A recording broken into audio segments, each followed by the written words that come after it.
हरियाणा की हर अपडेट के लिए बेल आइकन दबाएं और सब्सक्राइब करें STV हरियाणा न्यूज। नमस्कार, आप देख रहे हैं हमारी खास पेशकश और मैं हूं आपके साथ शुभेंदु सिंह।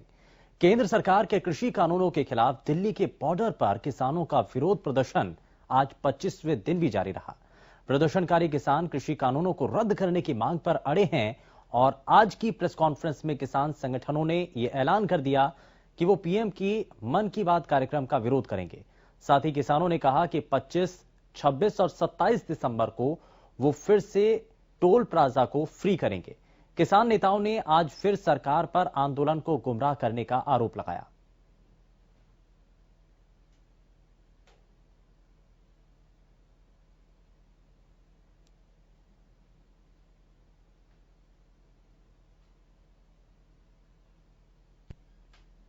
जो स्थिति है उसमें यानी हमारे सारे लोगों को भी अभी जो बोल रहे हैं वहां नीचे से भी ये विश्वास मिला है कि हम जहां हैं वहां ही डटे रहेंगे, वहां डटे नहीं रहेंगे। ऐसे आगे भी प्लान करेंगे, आज रात को भी करेंगे, कल फिर सुबह करेंगे कि आगे कैसे बढ़ना है और इसको पीछे जाने का नहीं है। और ना ही ऐसा कोई कंडीशन जिससे हमें लगे कि वो फंसा रहे हैं हमें, वो मानने वाले हैं। हमारा नॉन नेगोशिएबल बात है, जो नॉन नेगोशिएबल बात है उस पर बातचीत ही नहीं करते हैं। सगों मन में जो बात साल से हम सुन रहे हैं मोदी का, सारे देश के किसान आज 4 दिन से देश के किसान अपने मन की बात मोदी जी को सुनाने आए हैं।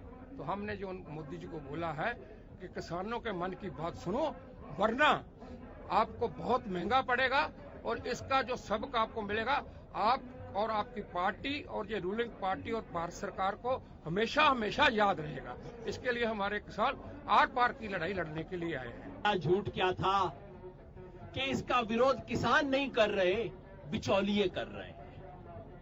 अब आप देख लीजिए, ये जो हजारों लाखों लोग इस वक्त हैं, जो मीलों मील तक खड़े हुए हैं, शांति से अपनी ट्रैक्टर ट्रॉली में बैठे हैं। मैं नहीं बोलूंगा, आप जाके चेक कर लीजिए इसमें कितने बिचौलिए हैं, कितने आड़ती हैं, कितने व्यापारी हैं। इसका फैसला आप कर लीजिएगा। सच आपकी आंख के सामने है।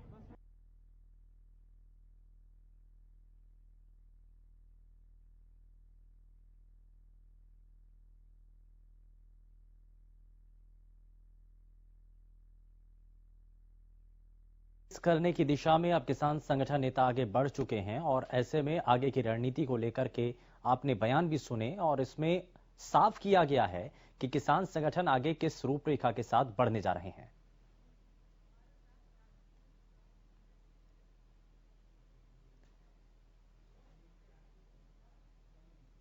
स्वामी इंद्र भारतीय किसान यूनियन के राष्ट्रीय प्रवक्ता इस बीच हमारे साथ कार्यक्रम में जुड़ चुके हैं।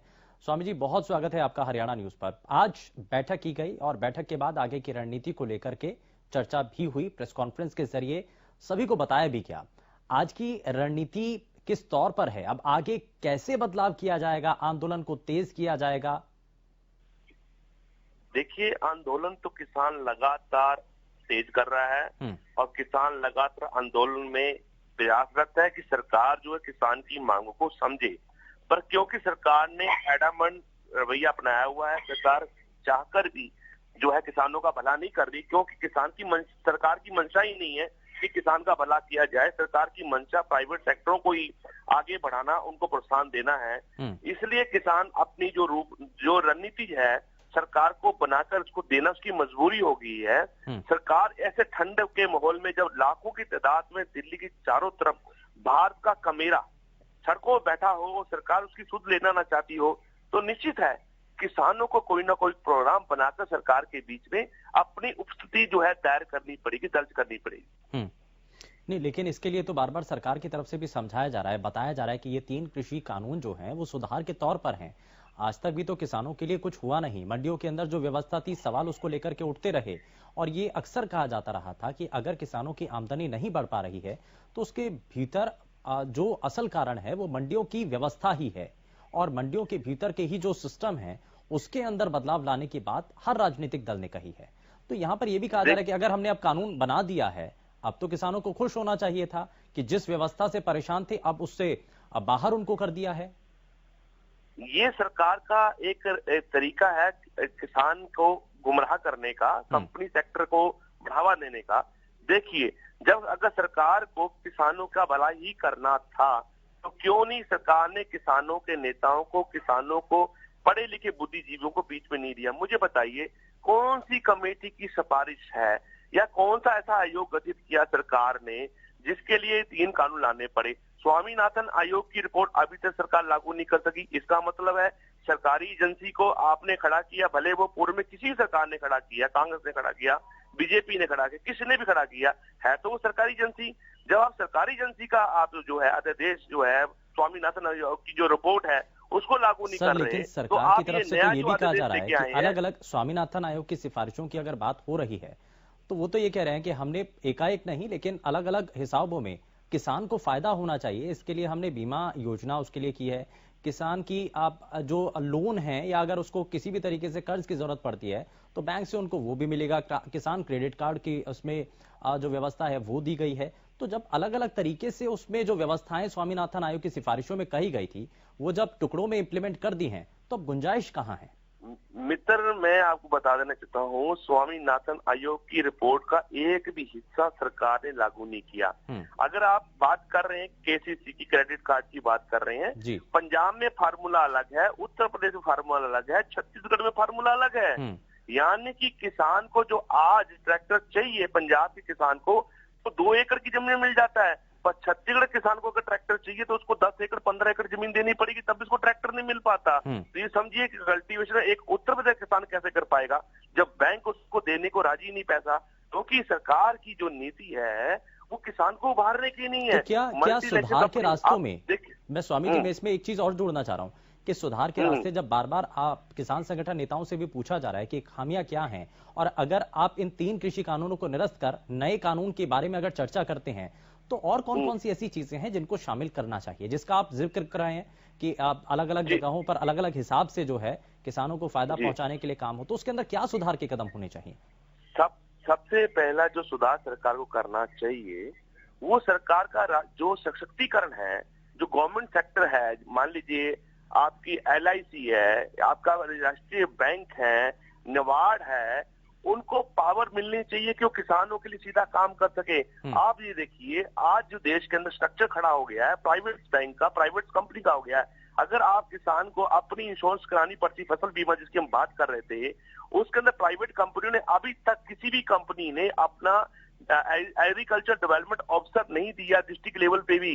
तो आप सोचिए जब किसान की फसल तो बीमा हो जाती है क्योंकि बैंकों द्वारा वो बीमा की राशि काट ली जाती है, जब किसान का क्लेम बनता है उस क्लेम को देखने के लिए प्राइवेट कंपनी के पास एक भी एग्रीकल्चर डेवलपमेंट ऑफिसर नहीं है जो जाकर ये जाने कि किसान की कितनी फसल खराब हुई है और वो क्या बहाना मानते हैं कि भाई हमारे पास जो है काम इस पर जरा रिएक्शन भी ले लेते हैं। भारतीय जनता पार्टी से प्रवक्ता भारत भूषण जोयाल जी हमारे साथ कार्यक्रम में जुड़ चुके हैं, बहुत स्वागत है भारत भूषण जी।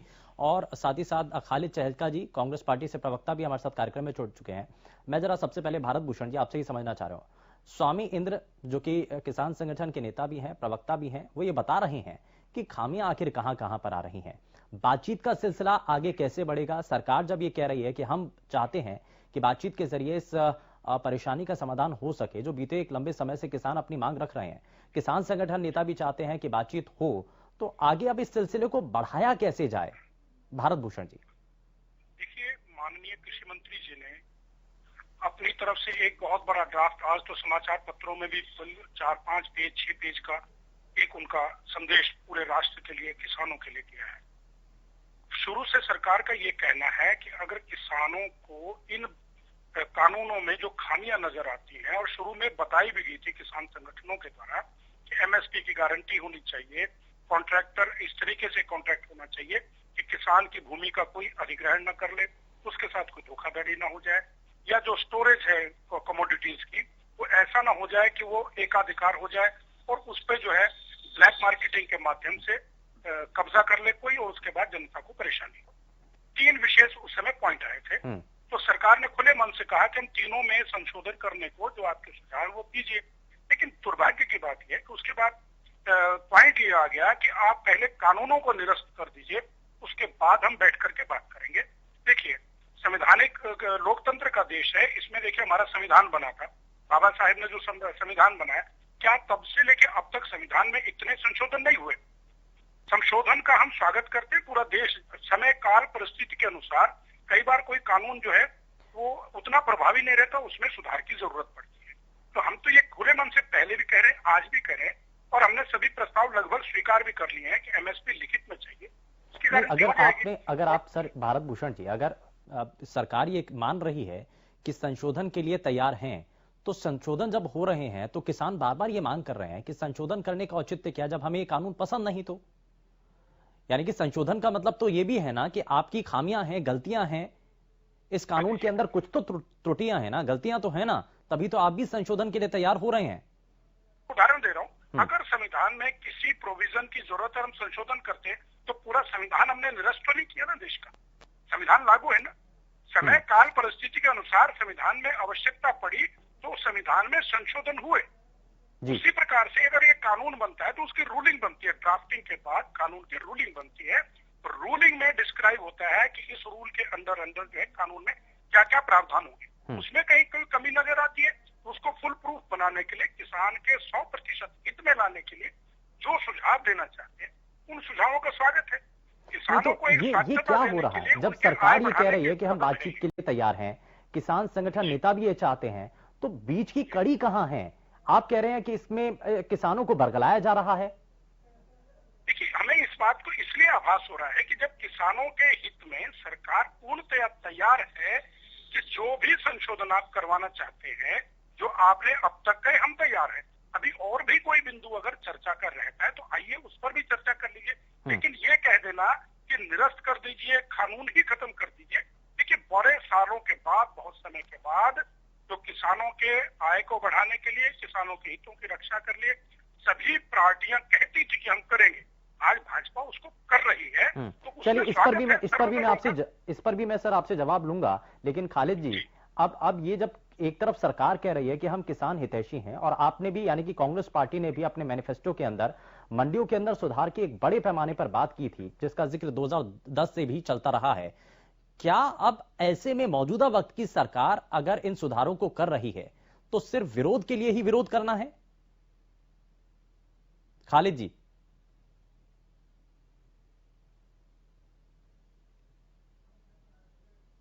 खालिद चहलका जी, मुझे सुन पा रहे हैं आप? हाँ, मुझे आवाज आ रही है। मेरी आवाज आ रही है आपको? जी, बताइए सर।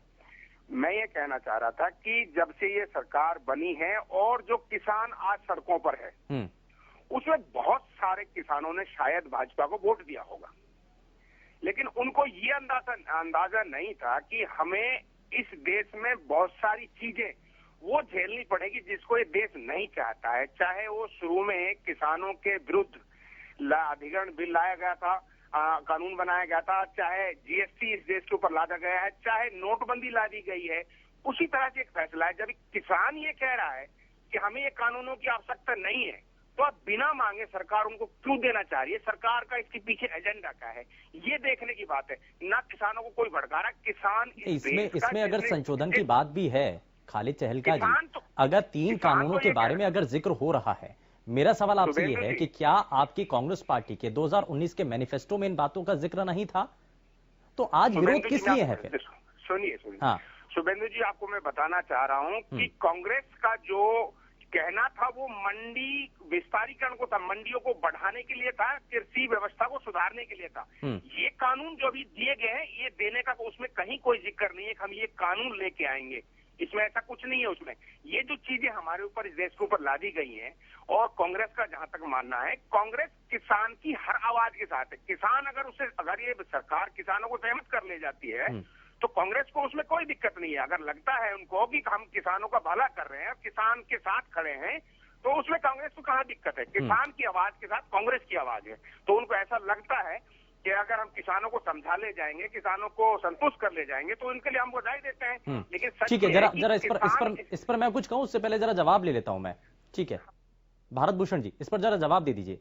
वो तो ये कह रहे हैं कि हम तो मंडियों के अंदर विस्तार करने की बात कह रहे थे। मैंने सुन लिया है। हाँ, मैंने सुन लिया है। मैं एक उदाहरण देना चाहता हूं कि जब खुद कांग्रेस पार्टी के मैनिफेस्टो में यह था कि ये एपीएमसी की यानी कि मार्केटिंग यानी मंडी जो है उसमें सुधारीकरण करेंगे, उसका विस्तारीकरण करेंगे। इनके मैनिफेस्टो में था कि किसान को मुक्त बाजार मिलना चाहिए, उसको उच्चतर दाम मिलना चाहिए। तो ये आज अपनी जिम्मेदारी से भाग क्यों रहे हैं? एक बिंदु तो ये बता दें कि कानून में यहाँ पर खामी है, किसान के हित में ये अमेंडमेंट, ये संशोधन, ये इनकॉर्पोरेशन होनी चाहिए कानून में। ये कहाँ की बात हुई कि कानून कौन मांग रहा है? कांग्रेस की इतने साल सरकार रही, जो कानून बनाए, क्या कोई कानून आने वाली सरकार ने कभी निरस्त किया? हाँ, समय काल परिस्थिति के अनुसार उसमें अमेंडमेंट की जरूरत पड़ी, वो जरूर हुए, और वो एक निरंतर प्रक्रिया है, वो हमेशा चलती रहेगी लोकतंत्र में। जो कानून कभी बने, ठीक है, यानी कि विपक्ष का विरोध जो है वो विरोध के लिए ही विरोध का विरोध मात्र इसलिए है कि वो चाहते हैं कि कानून निरस्त कर दे, ताकि हम छाती ठोक के हमने निरस्त करा दिए।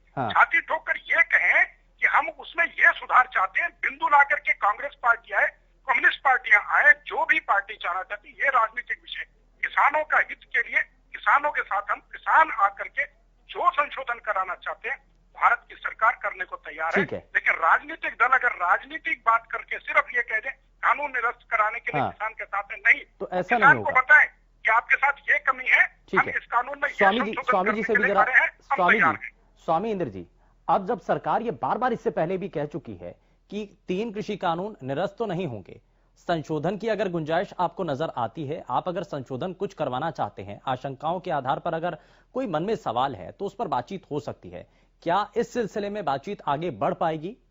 स्वामी जी। शुभेंदु जी, अभी आपने सुना भारत भूषण जी क्या बोल रहे थे कि सरकार ने माना कि इन कानूनों में ये कमियां हैं, तो हम उसमें बदलाव करने के लिए तैयार हैं। पहले तो आप मानने को राजी ही नहीं थे, आप बोल रहे थे गंगा जल की पवित्रता की तरह ये कानून भी पवित्र हैं। तो यानी कि आपने देश को झूठ कहने का काम किया, झूठ बताने का काम किया, और गंगा जल की पवित्रता को भी आपने खंडित करने का काम किया। दूसरी बात मैं ये कहना चाहता हूं, वार्ता कैसे हो सकती है? इनके मंत्री हरियाणा प्रदेश के अंदर ये बोलते किसान सांड है, छींग मार रहा है, ये लड़ाका है, ये लड़ता है, झगड़ता है, इसे अक्ल नहीं है, ये बेअक्ले हैं। तो भैया बेअक्लों से हम मत्था क्यों मारना चाहते हैं? यानी कि आप हमारे को एक तरफ लड़ने के लिए उकसा रहे हैं, आप हमारे को बार बार प्रताड़ित कर रहे हैं, पूरी देश के सामने जनता को बताने की कोशिश कर रहे हैं कि किसान जो है गलत आंदोलन गलत दिशा में चला रहा है। नहीं, किसान देश के अधिकारों की लड़ाई लड़ रहा है। एसेंशियल कमोडिटी एक्ट, काला बाजारी बंद करने के लिए कानून था, इनमें इन्होंने बदलाव करके, इसमें अमेंडमेंट करके आज पूरे देश के अंदर जो है लोगों को भूखमरी की स्थिति में लाने का काम किया है। काला बाजारी इतनी बढ़ गई है कि गरीब आदमी जो है गेहूं तो छोड़िए, तेल तो छोड़िए, कोई भी चीज लेने लायक नहीं छोड़ा। आलू मेरा सवाल सर ये है, 40 रुपए किलो आलू पहुंच, यही है कारण। इन तीनों कानूनों के खिलाफ किसान जो है बातचीत आगे बढ़ेगी। जब आप भी ये कह रहे हैं कि बातचीत आगे बढ़नी चाहिए, सरकार भी कह रही है, मेरा सवाल यही है कि बातचीत क्या नए सिरे से आगे बढ़ पाएगी?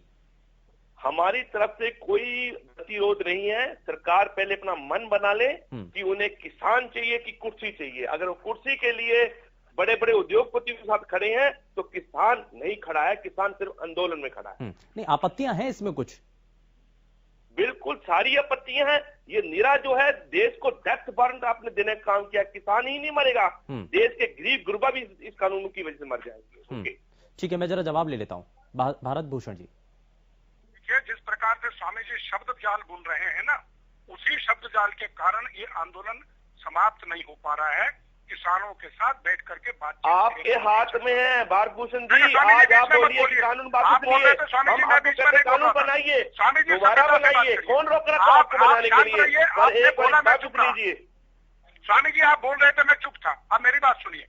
आपके पास आपने एक भी बिंदु ऐसा नहीं आज तक बताया। मैं व्यक्तिगत आपकी बात कर रहा हूँ, मैं कई डिबेट में आपके साथ पार्टिसिपेट कर चुका हूँ। आपके पास एक भी बिंदु ऐसा नहीं है कि इस कानून में ऐसी खामियां है। आपने शुरू में कहा कि भारत भूषण जी ने खुद माना कानून में खामियां है। मैं बिल्कुल कह रहा हूं, मैंने कहीं नहीं माना कि कानून में खामियां है। हाँ, elaboration of the rules, description of the rules, speaking rules जो होने चाहिए उनमें अगर कहीं कमी है तो हम कह रहे हैं कि हाँ स्पीकिंग नहीं था, हम इसको स्पीकिंग में लिखने को देने को तैयार हैं।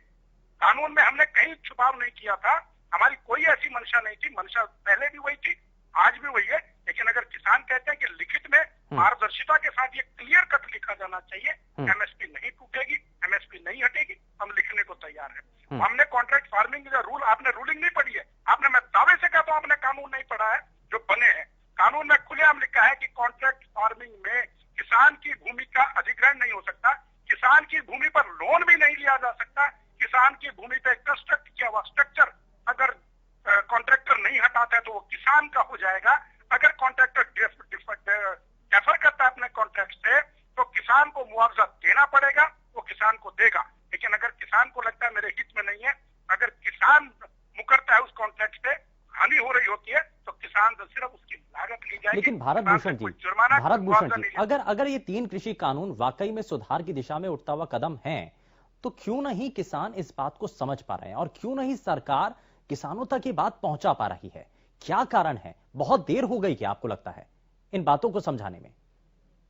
जैसे नेता पीछे हट जाए और वास्तव में किसानों को कृषि मंत्री जी के साथ, भारत सरकार के साथ बिठाया जाए, मैं दावे से कहता हूं 4 घंटे की सिटिंग में कानून पारित हो जाएंगे और संशोधन हो जाएगा, लिखित में हो जाएगा। थोड़ा स्वामी जी जैसे नेता पीछे हट के तो देखें।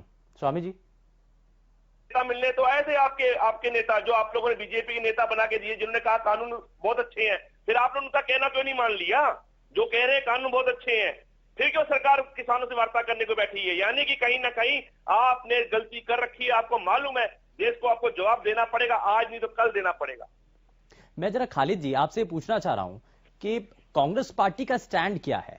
तीनों कृषि कानून निरस्त होने चाहिए या इस पर क्या होना चाहिए? कांग्रेस पार्टी का स्टैंड क्या है? शुभेंदु जी एक बात समझ लीजिए, कांग्रेस पार्टी का स्टैंड वो है जो इस देश के किसान का स्टैंड है। इस देश के किसान का जो स्टैंड है, कांग्रेस पार्टी का वो स्टैंड है। अगर किसान ये कह रहा है कि तीनों कानून जो बने हैं वो खत्म होने चाहिए, तो कांग्रेस पार्टी उसमें हाँ में हाँ करती है। कांग्रेस भी ये कहती है, किसान कह रहा है तो कांग्रेस अच्छा, मैं एक जो बयान अक्सर दिया जा रहा है पूर्व मुख्यमंत्री भूपेंद्र सिंह हुड्डा की तरफ से, वो बार बार ये कह रहे हैं कि 3 कृषि कानूनों को छोड़ दीजिए, एक चौथा कानून ला दीजिए, उससे सब कुछ बराबर हो जाएगा। तो क्या चौथा कानून एमएसपी लिखित तौर पर अगर दे दी जाए तो उसके आधार पर ये तीनों कृषि कानून सही रहेंगे? उनका जो मानना है। एक बात मुझे बताइए कि अगर ये हमने आवाज किसान की आवाज में अपनी आवाज मिलाई, कांग्रेस पार्टी ने, जो किसान ने, इस देश के किसान ने कहा, कांग्रेस पार्टी ने वो कहा। नहीं, मैं तो आपके हरियाणा प्रदेश के जो बड़े लीडर हैं भूपेंद्र सिंह हुड्डा, उनकी स्टेटमेंट को लेकर के कोट कर रहा हूं। उनका यह कहना है कि 3 कृषि कानून, लेकिन उसके अलावा चौथा कानून बना देना चाहिए लिखित तौर पर एमएसपी का। अगर ये चौथा कानून आता है तो ठीक है, उनका तो ये मानना है। तो कांग्रेस पार्टी का भी वही स्टैंड है क्या? आज भाजपा ये कह रही है, मैं बत्रा साहब को सुन रहा था, भाजपा ये कह रही है कि हम देने को तैयार हैं, जबकि किसान ये कह रहा है कि हमें कानून ही नहीं चाहिए। सर मैं तो ये पूछ रहा हूं कि कांग्रेस पार्टी का स्टैंड क्या है? खालिद जी, कांग्रेस पार्टी का स्टैंड मैंने आपको बताया ना, इस देश के किसान का जो स्टैंड है वो हमारा स्टैंड है। पहले किसान ने ये कहा था कि हमें ये नहीं चाहिए और एमएसपी लिखित में चाहिए। अब किसान, ठीक है, मैं जरा जल्दी से एक रिएक्शन में, भारत भूषण जी जरा जल्दी से इस पर रिएक्शन दे दीजिए। भारत भूषण, एक लोकतांत्रिक पार्टी के सबसे बड़े राजनीतिक दल हुआ करते थे और इनकी सबसे बड़ी जिम्मेदारी रही है भूतकाल से। अगर आज तक किसानों के पक्ष में सारे कानून थे तो आज तक भी किसान हाशिए पर क्यों था, किसान गरीब क्यों था? और अगर भारतीय जनता पार्टी जो कानून बना रही है, इनके हिसाब से कानून गलत है, तो ये चैनल पर बैठे पूरे प्रदेश और देश सुन रहा है, ये बताएं कि कौन सा कानून बनना चाहिए, ये बताएं। ये ना कहें कि हम किसान के साथ खड़े, नहीं, किसान के आगे खड़े होइए, आपकी जिम्मेदारी है। आप सांसद हैं, आप विधायक हैं, आप बताइए कानून क्या होना चाहिए, आप बताइए कानून क्या होना चाहिए। आप एक ड्राफ्ट बना करके दीजिए भारत सरकार को। कांग्रेस पार्टी अपना एक ड्राफ्ट बना करके दे, कानून में ये होना चाहिए, ऐसा कानून बनना चाहिए। आइए बैठकर टेबल पर चर्चा करते हैं, आइए बैठिए टेबल पर चर्चा करें। Don't run away. अरे बत्रा जी, जिनसे चर्चा करनी चाहिए उनसे आप चर्चा नहीं कर रहे हैं। उनकी आप आइए ना, आप अपना ड्राफ्ट बना करके दीजिए ना, आप ड्राफ्ट बना करके पब्लिकली अनाउंस करिए। इस देश के किसान के ड्राफ्ट को आप मानने को तैयार नहीं है। आपने कुछ दिन पहले फर्जी लोगों को वहां खड़ा करके आपने बताया कि पूरे देश का किसान हमारी सहमति के साथ है। असली किसान तो और क्या हुआ? असली किसान और नकली किसान कौन है, ये इस बात की परिभाषा खैर कोई भी साफ नहीं कर सकता। बहुत शुक्रिया स्वामी इंद्र जी हमारे साथ कार्यक्रम में जुड़े, भारत भूषण जी बहुत शुक्रिया, और खालिद चहलका जी भी हमारे साथ कार्यक्रम में जुड़े, बहुत शुक्रिया। लेकिन किसान लगातार अपनी मांगों को लेकर के डटा हुआ है और इस बात को सुनिश्चित कर लेना चाहता है कि आगे इस बातचीत के सिलसिले को